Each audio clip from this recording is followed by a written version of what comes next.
Hello, and welcome to this episode of Lights Out, your virtual campfire. I'm your hostess with the mostest ghosties, Sylvia Shults. Quick, think of 3 places that are likely to be haunted. Did bookstore make your top 3? You can find ghosts pretty much anywhere if you're willing to look. And the best part is, where there are ghosts, there are people willing to tell ghost stories. Let's go. Lights out. Kerri works at a bookstore in northern Illinois. When I visited her store for an author event, she kindly shared the story of the store's possible haunting. That revelation led, quite naturally, into more personal ghost stories. Enjoy. The whole land around here was owned by Mr. and Mrs. Bohl, B-O-H-L. Okay. And they were farmers. He had passed away. I'm not sure how long it was after that, but I believe 15 years. 15 years. Yeah, she couldn't afford to keep everything up. And she gave. Did she do it when she died, or I think it was before then? That she gave it to the church. She trusted it to the church. She trusted it to the church. But it was supposed to be used to build a school on. She wanted it for them to use it for educational purposes or for the church, and the church said, "Huh, money," and they sold it. Oh no. And she wasn't happy about that because they went against her wishes. And yeah, we had somebody come up. We do come in every night before we leave. You know, we walk around the store, make sure everything's picked up. And when you come in the morning, there'll be, anywhere between 5 to 2 dozen books on the floor. Wow. And they fall over. And now it's like, I come over here, and you see this. That's pretty solid. It's a pretty solid base. Now this one you'll notice is kind of close. Now if there was another book here, and this one fell off in the middle of the night, that makes sense.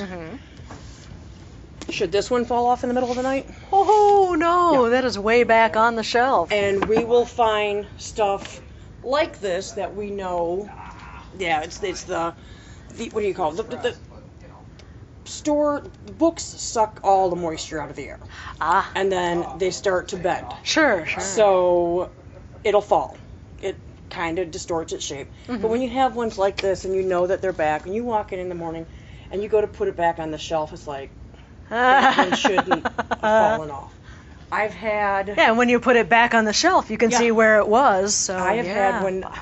I work in the back office, so I will go back to my office, and there'll be times when I'll put something up in the New Age section because it's on the floor. And when I come back out, it's on the floor. And when I go back, it's on the floor.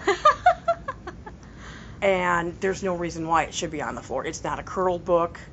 It's not something that is pushed up against the edge.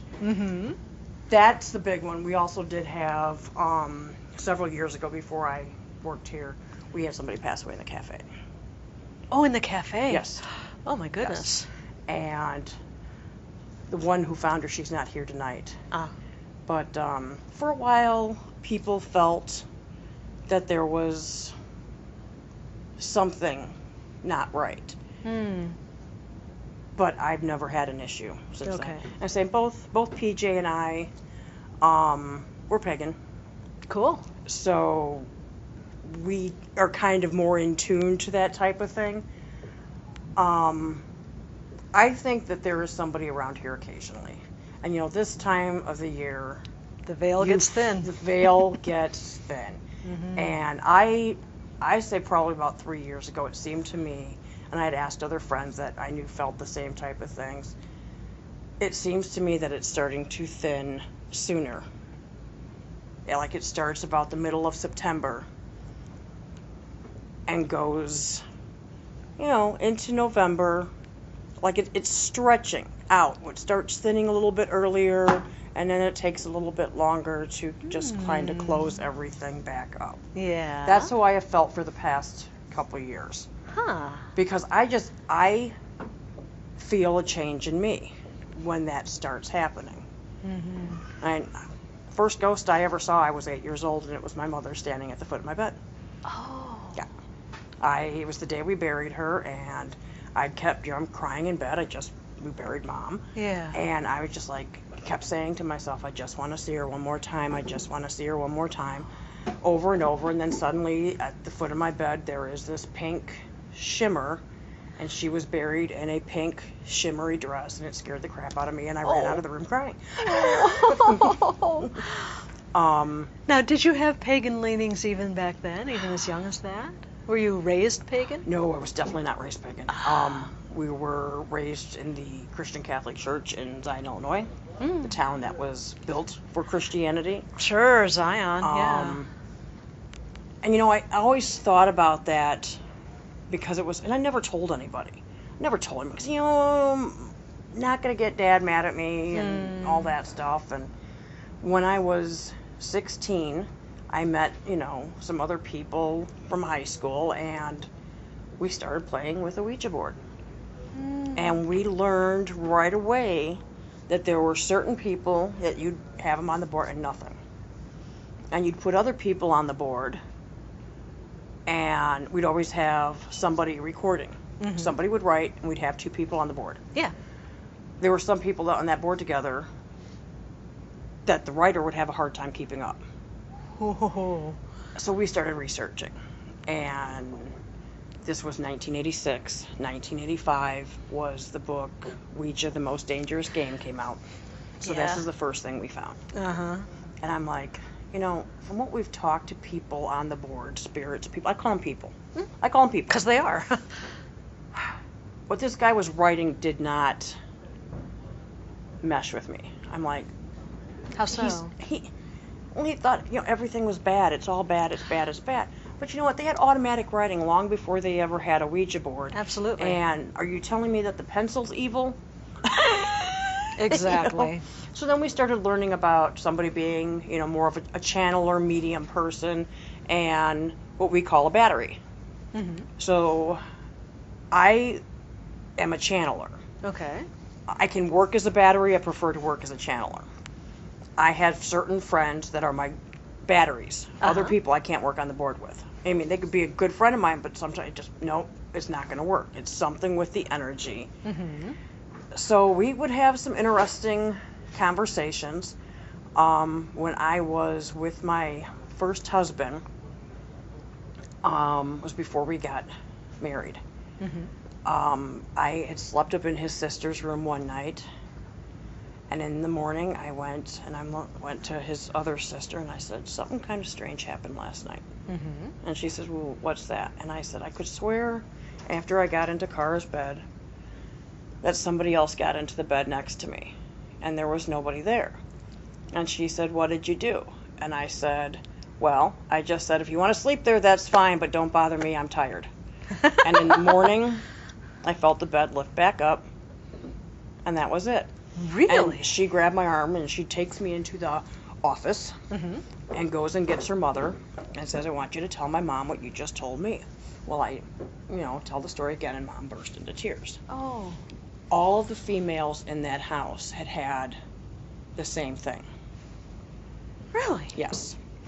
And there was a specific energy in the family room area near the fireplace where they had often, when they went near it, they felt cold.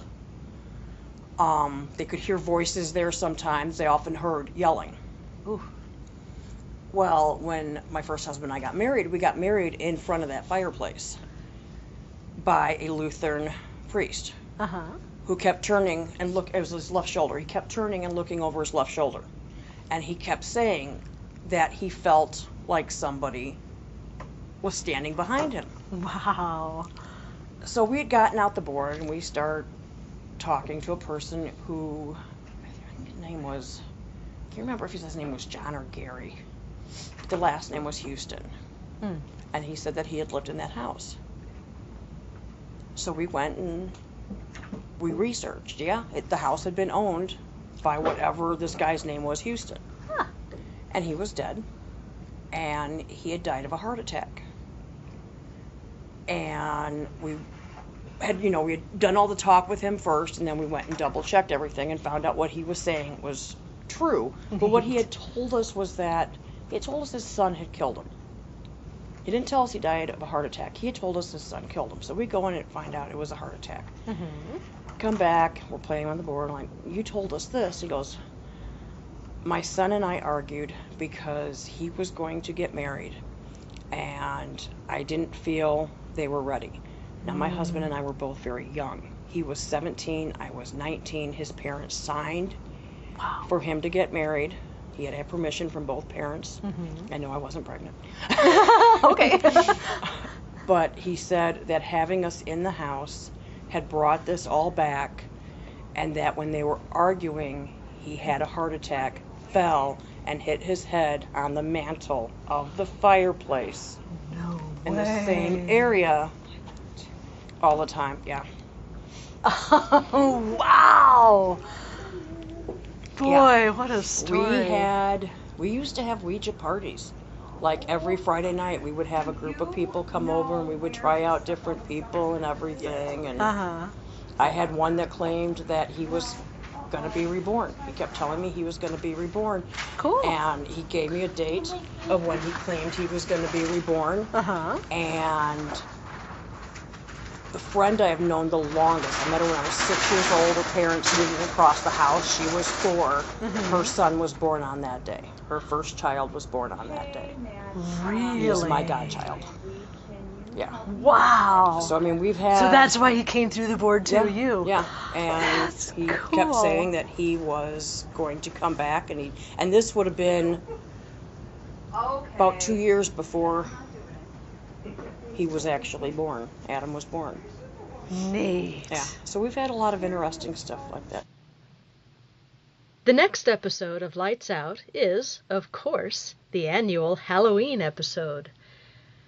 Join me as I chat with James Bria of Ghostbusters Peoria. He'll share the hair-raising story of an entity that terrorized his family's homestead in northern Illinois. Make sure the doors are locked the next time we go Lights Out.